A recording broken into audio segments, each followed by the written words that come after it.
প্রকাশ ঘটে তখন কি আমরা কেউ বুঝতে দেই? কেউ বুঝবার দেয়?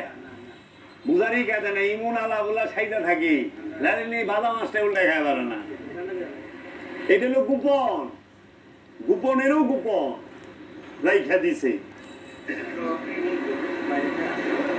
ঠিক সব স্থানে যেগুলা সূক্ষ্ম থেকেও সূক্ষ্ম সেগুলোর গোপন করে রাখছে। প্রেম গোপন, যে যারে প্রাণ দিয়া মহব্বত করে হ্যাঁ তার সামনে প্রকাশই করে না, বিরোধিতা করে, আমি তোরে ভালোবাসি না যা।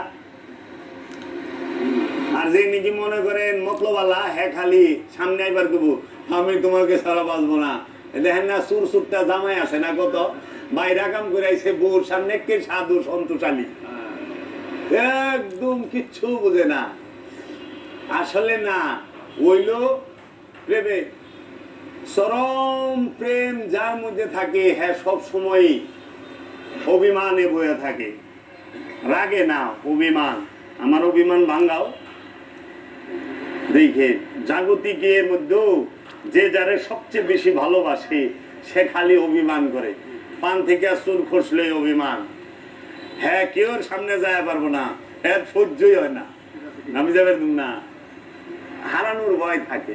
এটা হইল অনুরাগ, প্রেমের গভীর রূপ থাকে। এই জন্য ওই রকম ভক্তরা সব সময় চায় যে আমার পীরের কোনো মুরিদ না হোক, আমি একা থাকুক।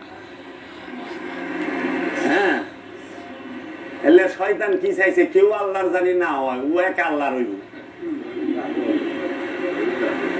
ওর দুঃখটা লেহে নে, আল্লাহ তুমি আমার থাকবা, আমি তোমার আর কেউ রইতে দেব না। ওইটাও প্রেমের একটা রূপ।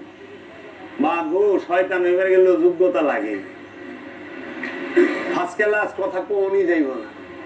তাই রবি ঠাকুর বলছেন, আমি জেনে শুনে বিষ করেছি যে পান, প্রাণেরও বিনিময়ে সপেছি যে প্রাণ। আমরা যাই না হই না বিষ পান করছি, প্রাণের বিনিময়ে প্রাণকে সইপা দিছি। আমার জীবনেরও একটা জীবন আছে, এই জীবনের জীবন আমার স্রষ্টা, এর লেগা স্রষ্টার মধ্যে জীবনটাকে উৎসর্গ করার লাগে। ওই জীবন পাওয়ার লেগা, এটা হইলো ক্ষণিকের জীবন, অনন্তকালের জীবন পাওয়ার জন্য ক্ষণিকের জীবনকে উৎসর্গ করার লাগে ওই জীবনের কাছে।